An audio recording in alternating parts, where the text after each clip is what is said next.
오늘 설교의 제목은 심각하죠? 인생이 짧으니 지혜가 필요하다. 인생이 짧으니 지혜가 필요하다. 이런 제목으로 말씀을 나누도록 하겠습니다. 오늘 예배드리신 여러분들은 인생이 짧다고 느껴지세요? 길다고 느껴지세요? 어떻게 인생이 좀 짧은 것 같아요? 긴 것 같아요? 네. 정답이 있는 것은 아닙니다. 나이와 형편에 따라서 우리가 느끼는 바가 좀 다르죠. 특히 어린 나이, 10대, 20대 초반만 하더라도 인생이 굉장히 길게 느껴진 것 같아요. 그래서 저도 그래서 어렸을 때는 빨리 어른이 되고 싶었던 것 같아요. 어린 나이에는 인생이 길게 느껴집니다. 그런데 나이가 좀 지긋지 드신 분들은 어때요? 인생이 좀 너무 짧죠. 벌써 이렇게 지나가 버렸네. 세월이 화살처럼 빨리 지나가는구나 이렇게 느낄 겁니다. 나이에 따라서도 인생이 길게도 느껴지고 짧게도 느껴지고 또 형편에 따라서도 좀 느낌이 다른 것 같아요.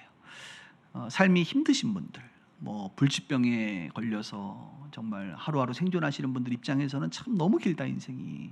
나 빨리 하나님께로 가고 싶다 이렇게 느끼시는 분들도 계실 거고, 경제적으로 너무나도 고통을 받거나 힘든 삶을 사는 분들은 정말 인생이 너무 길게 느껴지는 것 같아요. 그래서 안타깝게도 목숨을 스스로 끊는 분들도 있을 정도로 그렇게 시간이 길게 느껴집니다. 반대로 좀 편안한 분들은 하고 싶은 것이 많기 때문에 인생이 그렇게 여러분 길다고 느껴지지 않고 이것도 하고 싶고 저것도 하고 싶고 왜 이렇게 시간이 빨리 지나가는 거야 이렇게 느끼는 분들도 있을 것 같아요. 여러분, 성경도 마찬가지입니다. 성경도 하나님의 관점과 인간의 관점이 조금 달라요. 하나님의 관점은 언제나 인생은 짧다라고 정의해주고 있습니다. 우리가 읽진 않았지만 시편 90편 1절부터 쭉 읽다 보면 하나님의 모습이 등장하는데, 하나님은 어떤 분이시냐? 영원부터 영원하신 분이세요. 그러니까 하나님은 영원부터 영원하신 분이니까 우리가 사는 한 100년의 인생이 하나님 관점에서는 짧아요, 길어요? 굉장히 짧은 거죠. 그래서 성경에 보면 하나님은 1000년이 뭐 같다? 하루 같다. 야, 1000년이 어떻게 하루 같아요? 우리 입장에서는 1000년은 너무 긴 건데 하나님의 눈에는 영원하신 분이니까 하루 같다는 것입니다. 1000년이 하루 같다. 1000년이 어제와 같다. 1000년이 밤의 한순간 같다라는 표현들이 성경에 등장하는 겁니다. 하나님의 입장에서는 인생들은 잠깐 잠자는 것과 같다. 자고 일어나는 게 얼마나 짧아요. 그게 인생이라는 거예요. 아침에 돋는 풀 같다. 아침에 피는 꽃 같고 저녁이 되면 시들어버리는 꽃과 같은 것이 바로 인생이다. 이렇게 하나님의 관점에서는 인생은 짧은 것이다 라고 말해주고 있습니다. 인간들은 좀 길게 느끼기도 하고 짧게 느끼기도 하는데, 오늘 시편 90편에 나오는 시편 저자는 인생은 짧다라고 말해주고 있어요. 짧다. 이런 표현들이 있는데 10절이면 우리가 한번 볼까? 10절에 우리의 연수가 70이고 강건하면 80이라도 연수의 자랑은 수고와 슬픔뿐이요 신속히 간다는 거예요. 우리가 날아가리이다. 날아갈 정도로 빨리 간다는 거예요. 12절에 우리에게 우리 날 계수함을 가르치사 지혜로운 마음을 얻게 하소서. 우리가 연수가 70이고, 오늘 우리 빗소교회에 80 넘으신 우리 어르신들 많이 계시는데 주님의 이름으로 축복합니다. 연수가 70이고 강건해야 80인데 너무 강건해. 그래가지고 80이 홀쩍 넘어버리고 90도 가시고 100도 가시고 110도 가시고 가시면 좋겠는데, 그러니까 7, 80 사는데 그냥 날아가는 것처럼 시간이 느껴지고, 자랑하니까 연수 자랑하는 게 무의미하다. 너무 빨리 지나간다는 거예요. 그러니까 이렇게 인생이 짧으니 우리에게 지혜로운 마음, 지혜의 마음을 주님 가르쳐 주세요. 날수를 계수하는 그 지혜를 좀 가르쳐 주세요. 이렇게 지금 외치고 있는 것이죠.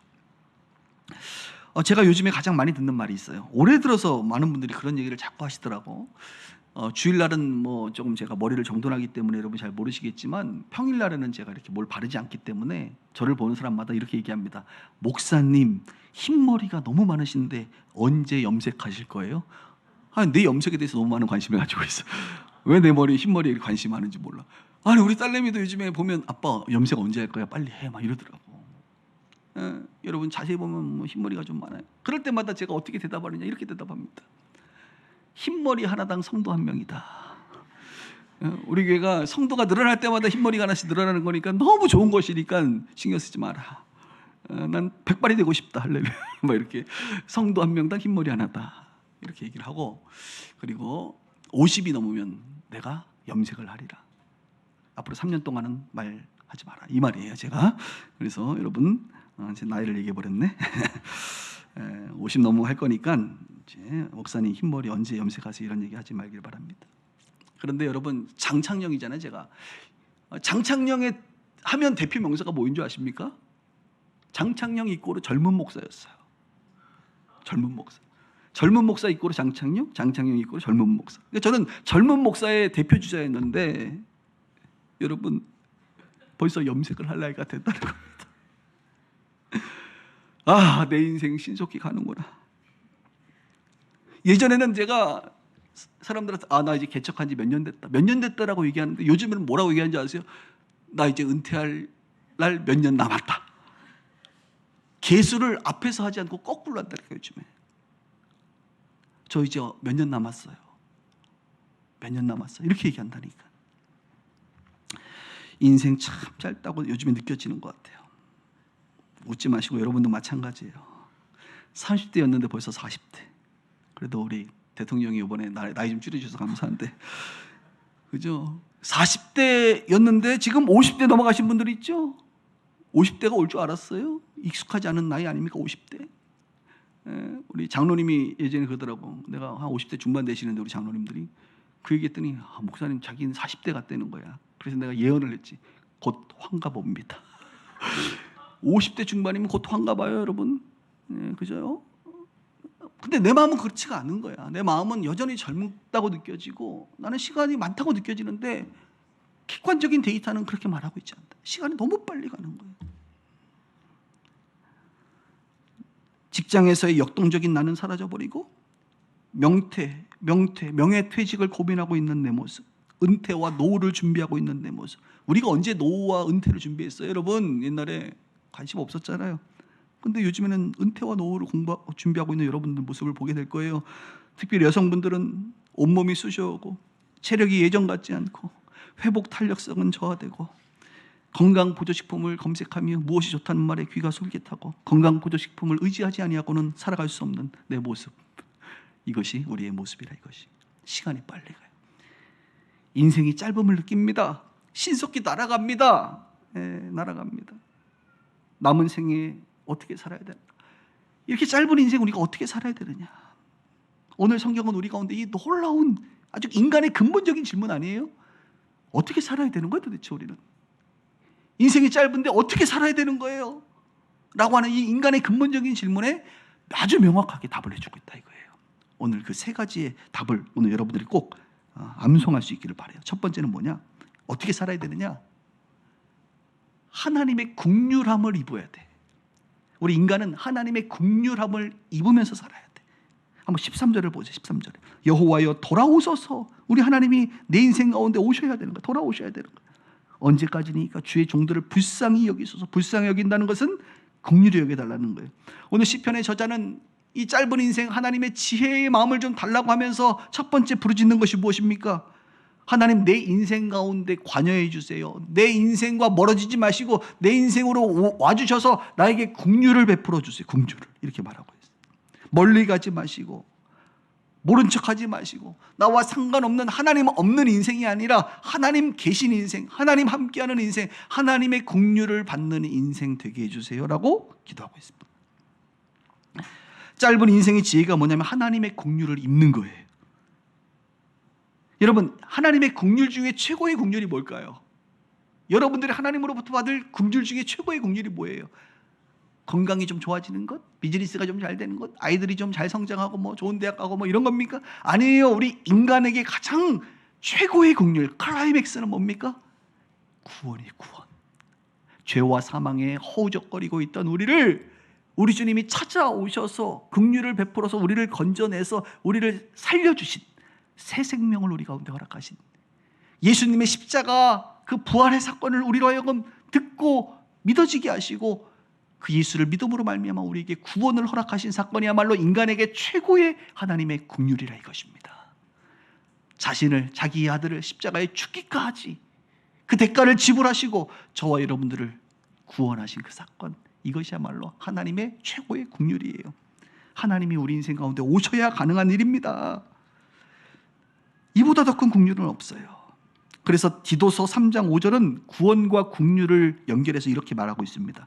우리를 구원하시되 우리가 행한 바 의로운 행위로 말미암지 아니하고 오직 그의 긍휼하심을 따라 중생의 씻음과 성령의 새롭게 하심으로 하셨나니. 그러니까 우리 행위로 된 것이 아니라 하나님의 긍휼을 따라 우리가 구원을 입었다. 중생의 씻음과 성령의 새롭게 하심이 나의 의로운 행위가 아니라 하나님의 그 긍휼하심, 불쌍히 여겨주심 때문에 우리가 구원받았다라고 증언해 주고 있는 것이죠. 결국 우리 인생의 최고의 긍휼은 뭐예요? 십자가를 통한 구원이라고 말할 수가 있습니다. 저만 그렇게 고백합니까? 성경도 그렇게 고백해 주고 있고 여러분들도 아마 그렇게 고백할 거예요. 그래요 목사님, 내 인생의 최고의 긍휼은 다른 어떤 것이 아니라 예수 믿고 구원받은 새 생명 얻은 것입니다. 천국 백성 된 것입니다. 하나님이 내 인생 가운데 함께 하시는 것입니다 라고 하는 고백이 여러분들에게 있다고 저는 믿습니다. 여러분에게 질문하고 싶어요. 여러분 하나님의 긍휼을 받으셨습니까? 구원 받았어요? 답을 못 하시는 분들 참 고민이 많은데 정말 구원 받았죠 여러분? 하나님의 긍휼을 입으셨죠? 예, 아멘, 아멘. 그렇다고 한다면 우리는 짧은 인생을 살면서 은혜 받은 자요 긍휼함을 입은 자로서 정말 지혜가 우리 가운데 임한 거예요. 정말 지혜로운 거예요 여러분. 가장 중요한 것 하나님의 긍휼을 입었기 때문에 그렇습니다. 그러면 이제 두 번째로 성경은 또 우리 가운데 짧은 인생 지혜가 무엇인지를 말해주는데, 이제 구원 받았으면 그 다음에 이제 살아야 되잖아. 어떻게? 일생 동안 기쁘게 살아야 된다고 말해주고 있습니다. 일생 동안 기쁘게 살아라. 여러분 기쁘게 살고 계세요? 저는 이 기쁨이라는 단어를 너무 좋아하는데 오늘 찬양에도 막 즐겁다, 기쁘다 이런 표현 나오는데 평안, 평화 이런 찬양 나오는데요. 한번 보세요. 14절 보세요. 14절. 아침에 주의 인자하심이 우리를 만족하게 하사 우리를 일생 동안 즐겁고 기쁘게 하소서. 우리를 괴롭게 하신 날수대로 우리를 화를 당한 연수대로, 그러니까 괴롭고 화당했던 그 날수만큼 우리를 기쁘게 해주세요. 기쁘게 해달라고 지금 계속 말하고 있는 거예요. 왜냐? 인생에 있어서 가장 중요한 게 뭐냐면 예수 믿고 구원받고 그 다음에는 어떻게 살아야 돼? 기쁘게 살아야 돼. 가끔 어떤 젊은이들이 목사님 예수 믿고 어떻게 살아야 됩니까? 그러면 뭐 답이 여러 가지가 있어요. 성령 인도함을 받아라, 성령 충만하게 살아라, 뭐 하나님 나라를 위해 살아라, 뭐 이렇게 말할 수도 있지만 저는 오늘 여러분들에게, 우리 새신랑 새신부들에게 선포합니다. 기쁘게 사세요. 기쁘게. 목사님 결혼하고 어떻게 살아야 되면 기쁘게 사세요. 즐겁게. 기쁘고 즐겁게 사는 거예요. 이게 세속적으로 들리나요? 뭐 기쁘게 살라는 게 세속적인 표현입니까? 세상 사람들이 이렇게 말하죠. 뭐 있어? 짧은 인생 먹고 즐기다 가는 거지. 아니 먹고 즐기다 가는 거 말고 기쁨과 평안과 감사로 살라는 것입니다. 이것은 세속적인 것이 아니에요. 매우 영적인 사람의 태도예요. 그래서 교회는요, 기쁨이 충만한 사람들이 모이는 곳이 교회예요. 물론 삶이 무겁고 뭔가 고민이 있는 분들이 오면 인상을 쓰고 기도 제목을 가지고 무겁게 오기도 하지만 항상 그렇지 않아요. 대부분의 사람들은 늘 기쁨. 그래서 주일날 교회 오면 6층에 엘리베이터 문이 딱 열리는 순간 안내하시는, 그래서 우리 교회 안내는 누가 하냐? 얼굴에 늘 기쁨이 충만한 분이 안내를 하시는데 다들 이게 막 기쁨이 충만한 거야. 기쁨이 충만. 너무 즐거운 거야. 화나지 마세요. 나 힘들다고. 여러분이 문제인 거예요. 원래 기쁘게 사는 거예요. 얼마나 좋아요. 예수 믿으면 기뻐. 뭐가 기쁜데? 그냥 기뻐. 상황과 형편을 뛰어넘는 하나님의 기쁨이 예수 믿는 사람들에게 임한다 이것이에요.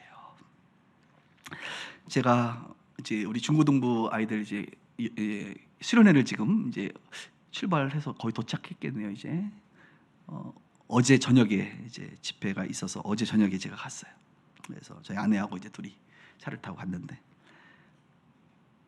그냥 갈 수가 있어야지. 우리 장로님들이 아이들 맛있는 거 사주라고 용돈도 줬기 때문에 제가 베스킨라빈스가 뭐 시골에 있겠습니까? 가평에. 그래서 가평 혈리라고 하는 그곳까지 가서 베스킨라빈스 가서 딱 들어갔더니 어서 오세요. 뭐 드릴까요?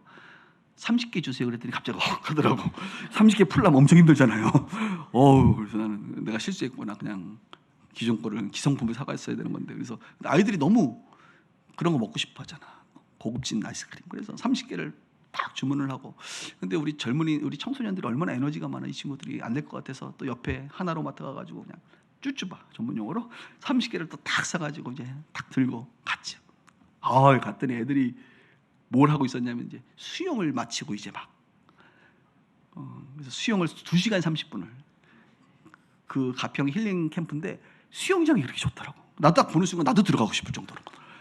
야, 너무 좋아요. 막 그래서 우리 여자아이들이 이제 저랑 수영 안 할 거야 이러던 아이들도 수영장 보고 나서 올라가서 옷 갈아입고 내려와서 수영했다는 거 아닙니까? 그래서 아이들이 수영 끝나고 얼마나 피곤하고 그러겠어요. 그때 이제 아이스크림을 딱 줬더니 얼마나 목사님 사랑하는지 애들이 갑자기 하여튼 먹여야 돼. 그래서 저녁 시간이라 그래서 저녁을 뭐 먹냐 그랬더니 고기를 먹는데 그래서 그래 안 그래도 고기 우리 먹으라 그랬거든요. 그랬더니 이제 제가 식당을 내려갔더니 아저씨 일로 오세요. 그래서 나보고 예 그랬더니 고기는 아저씨가 구워야 돼요? 그러더라고. 그래서 내가 그래요? 제가 고기 잘 굽습니다. 고기를 30인분을 할렐루야. 야 삼겹살하고 목살을 내가 30인분을 땀을 흘려가면서 그냥 구웠잖아요. 그래서 내가 우리 어른들만 구워주지 않고 우리 아이들 구워주니까 얼마나 내 마음이 기쁜지. 우리 예수님이 생선을 굽듯이 제가 생선을 막 삼겹살을 그래서 그때 애들 먹이니까 나는 힘들지만 너무 좋더라고. 우리 아이들이 고기를 잘 먹더라고요. 그리고 저녁에 이제 집회를 하는데 뒤에서 저는 같이 이제 예배 드리고 있는데 같이 또 나도 흥분해가지고 앞에 나가서 기도도 인도하고 그래서 아이들 안수도 해주고 그래서 집회 끝나니까 11시더라고. 그래서 차 타고 오니까 주일날이 되었어요. 너무 행복했어요. 그런데 제가 감명받은 게 뭐냐면 표가 딱 이게 현수막이 붙어 있잖아요. 빗소교회 중고등부 여름 수련회 딱 표가 있는데 표가 뭐냐? 이렇게 써 있어요. 기쁘고 즐겁게 거침없이 담대하게. 저는 우리 여름 성경학교도 그렇고 너무 심각하지 않았으면 좋겠다. 막 애들 붙잡고 너 오늘 뒤집어져야 돼. 막 울고불고. 울고불고 해야 돼. 물론 밤 기도할 때는 우리도 울고불고 했어요. 애들도 막 엄청 은혜 받고 기도하더라고. 막 애들 서로를 위해서 기도해 주는데 막 엉엉 울더라고 애들. 나는 중고등부 애들이 우는 거 오랜만에 봤거든. 너무 이쁘더라고. 막 우는데 와. 근데 우리 여름 성경학교도 오전엔 예배드리지만 낮에부터는 계속 놀잖아요. 우리 아이들이 왜 교회를 우리 아이들이 좋아하는 줄 아세요? 교회 가면 놀아주니까.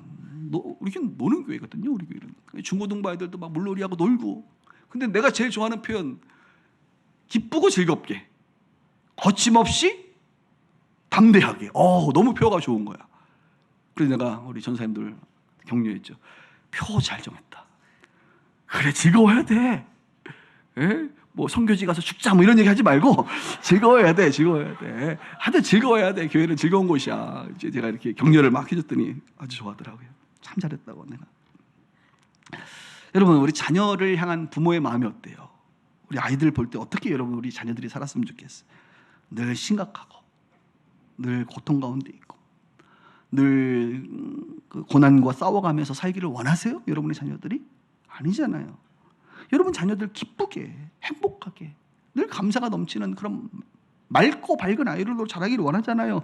하나님 마음도 똑같다니까. 여러분 예수 믿고 거듭났으면 하나님의 자녀가 되었으면 하나님의 자녀들을 향한 하나님의 마음은 어떤 마음이냐? 늘 고민하고 지치고 뭐 징징대고 이게 아니에요. 하나님은 여러분들이 기쁘게 살기를 원해. 즐겁게 살기를 원해. 아멘이 없어 이렇게. 진짜 그래요 여러분. 목사인 저도 그래요 여러분. 여러분 행복하게 즐겁게 좀 사세요. 나이 먹어가면서 여러분들이 즐거워하는 것을 발견하셔야 돼요. 저는 한 2, 3년 전에 발견했어요. 내가 뭘 좋아하는지. 한국 사람들은 어리석어서 자기가 뭐 좋아하는지 몰라요. 내가 뭘 할 때 즐거운지, 내가 뭘 할 때 기쁜지. 목사님은 기도하실 때 기쁘고 그런 얘기 하지 마시고 무슨 뭐 기도가 뭐 좋지만 때로는 노동이란 말이죠. 목사님 예배할 때가 좋지 않나요? 그것도 좋은데 그거 말고 세상 사람들이 하는 것들 중에 내가 좋아하는 게 있단 말이야. 뭐 산책을 한다든지 뭐 맛있는 밥을 먹는다든지 이런 거 좋아해요. 저도 좋은 사람들과 대화하는 거 이런 거 좋아한단 말이에요. 여러분 즐겁게 사세요. 죄는 짓지 말되 죄 아닌 것들은 누리세요 좀. 한국 사람들은 누리지를 못해 보니까 늘 무언가 막 앞만 보고 달려가는 것 같단 말입니다. 주님의 마음은 여러분들의 삶이 의미 있고 기쁘고 행복하기를 원하세요. 예수님이 이 땅에 오신 이유가 뭐라고 말합니까? 생명을 얻게 하고 더 풍성히 얻게 하려는 풍성한 삶. 풍성한 삶을 예수 믿는 사람들은 살아야 돼요. 그래서 세상의 사람들이 봤을 때 저 사람은 교회 다니는데 달라. 뭔가 풍성함을 누려 하나님이 주시는 풍성함이고 그럴 것이야 이렇게 바라볼 수 있어야 된다 이것입니다. 여러분은 요즘 기쁘세요? 네. 기쁨이 없다면 어떻게 해야 되겠습니까? 기쁨이 없다면 저는 요즘 기쁨이 없어요. 그럼 어떻게 해야 되겠어요? 기쁜 삶을 위해서 기쁨을 방해하는 요소들을 여러분들이 제거하셔야 돼요. 노력하셔야 돼요. 여러분의 지혜로 여러분의 힘으로 그것을 제거하세요. 나의 기쁨을 빼앗아가는 것을 제거하세요. 그런데 여러분들의 힘으로 안 되면 어떡하겠어요? 그때는 하나님께 기도하는 거예요. 전능하시고 힘이 있으신 능력의 하나님, 내가 기쁨으로 살기를 원하시는 그분께 기도하시는 거예요. 하나님, 내 힘으로는 안 됩니다. 좀 도와주세요. 해결해 주세요. 피할 길을 예비해 주세요. 감당하게 해주세요. 하나님께 기도하세요. 인생 짧아요, 여러분. 기뻐하고 즐거워하시기를 바랍니다. 저는 빗소 가족 모두가 그렇게 살기를 주님의 이름으로 축복해요. 세 번째로 너무 쉽잖아요. 예수 믿고 구원 받고 그 다음에 기쁘게 살고 마지막 세 번째 짧은 인생 지혜의 삶 세 번째입니다. 견고하게 열매 맺으면서 사는 거예요. 견고하게. 한번 16절을 보겠습니다. 16절. 주께서 행하신 일을 주의 종들에게 나타내셔서 주의 영광을 그들의 자손에게 나타내셔서 주 우리 하나님의 은총을 우리에게 내리사 하나님의 은총을 은혜를 내리사 뭐래요? 우리의 손이 행한 일을 우리에게 견고하게 하소서. 또 반복해요. 우리의 손이 행한 일을 견고하게 하소서. 여러분 우리는 일생 동안 일을 합니다. 우리가 행하는 일이 있단 말이에요. 이것을 사명이라고도 말하고 하나님의 비전이라고도 말하고 나의 어떤 사역이라고도 말하고 내가 해야 될 일이 있잖아요, 여러분. 아이들을 키우는 것도 가정을 세우는 것도 또 직장에서 일하는 것도 모든 것들이 다 우리가 행하는 일이거든요, 일. 그런데 우리가 행하는 일이 어떻게 된다는 거예요? 견고해져야 된다는 거예요. 견고해지고 열매를 맺어야 된다는 거예요. 인생의 지혜는 바로 땀 흘려 일을 하고 수고하는데 가능하면 이 열매가 견고해져야 된다는 거예요. 제가 이제 은퇴하신 분들을 볼 때 특히 선배 목사님들이나 선교사님들을 은퇴하시는 분들 보면 너무 안타까운 게 한국 사람들은 다 잘하는데 마지막을 잘 못하는 것 같아. 마지막에 이제 인수인계라든지 리더십 이양 이걸 잘 못해요. 그래서 본인 때는 목회가 잘 되고 교회가 막 성장했는 잘하는데 본인이 은퇴하고 나서는 교회가 그냥 폭삭 가는 거라 선교지에서 이제 은퇴할 나이가 돼서 후임자를 구해야 되는데 후임자를 준비를 못했거나 아니면 현지인을 제자로 못 삼았다든지 이런 일이 너무 많아요. 너무 안타까워. 적어도 은퇴 5년 전에는 리더십 이양을 시작해서 잘 교차해야 돼요. 저도요 요즘에 저도 이제 세월이 빨리 가서 은퇴 생각한다 그랬잖아요 벌써. 그래서 제가 이제 결론을 내렸어요. 나는 은퇴 내 나이가 있어요. 은퇴 나이 5년 전부터 여러분 저를 잘 못 볼 겁니다. 그래서 봉사 목사라고 이제 전문 용어로 말하는데 이제 후임 담임 목사가 될 만한 분들을 이렇게 계속 강단을 세우고 목회를 해보게 하고 그래서 상태가 안 좋다 그러면 바로 이제 내보내고 이제 그렇게 이제 해야지, 그죠? 이 귀한 교회를 어떻게 그냥 알지도 못하는 사람한테 여러분들이 그냥 설교 한 번 듣고 그냥 저분이요 이렇게 뽑을 수가 있겠어요, 여러분, 그죠? 다 우리가 함께 살아봐야지. 우리가 아비를 찾는데 함께 살아보고 살아보니까 저분은 이상하다. 그러면 안 되잖아요, 여러분. 이 리더십 이야기 한 5년 안에서 5년 동안 해봐야 된다 이거예요, 내가 봤을 때. 마태복음 7장에 보면 예수님께서 뭐라고 말하느냐? 열매 맺음에 대해서 말을 해요. 열매를 맺음에 대해서 얘기하면서 아주 유명한 비유를 하나 듭니다. 그게 바로 모래 위에 지은 집과 반석 위에 지은 집을 말해요. 이게 열매 맺음과 연관된 거예요. 모래 위에 지은 집을 지은 사람을 향해서 뭐라고 말합니까? 어리석은 사람이다 이렇게 말합니다. 그렇죠, 여러분? 모래 위에다가 집을 지으면 되겠어요? 금방 무너지지, 기초 약한데. 근데 반석 위에 집을 지은 사람을 뭐라고 말하냐면 지혜로운 사람이다 이렇게 말을 해요. 그러니까 견고한 게 집을 지어야 된다는 거. 저는 여러분들이 지금 무슨 일을 할지 모르겠지만 또 앞으로 여러분들의 이제 세월이 지나가면서 여러분들이 은퇴할 수도 있고 그 일들을 내려놓을 때가 될 텐데 견고하게 세워갈 수 있게 축복합니다. 자녀들 양육할 때 이제 19살, 20살 넘어가면 끝나잖아요. 그때까지 견고하게 아이들 잘 양육할 수 있기를 바래요. 저는 목회하잖아요. 우리 교회가 어떤 교회가 돼야 됩니까? 모래 위에 지은 교회가 되면 안 되잖아요. 견고한 교회가 돼야 되잖아요. 그런 교회가 돼야 되는 거예요.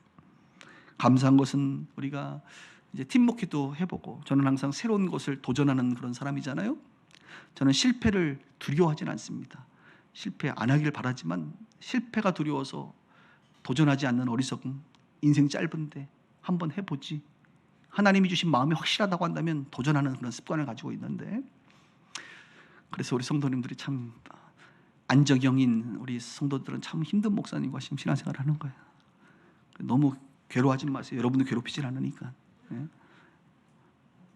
여러분 팀 목회도 해봤잖아요. 근데 지금 많이 견고해진 것 같아요. 한 달 동안 안식을 가봤는데 괜찮아. 2달 가도 되겠어. 할렐루야. 1년 안 되게 목사님 지금 이상하게 돌아가시는데 설교가 이렇게 그건 아니고, 해보니까 이제 안 나가는 게 좋을 것 같아요. 그래서 견고한 것 같아요.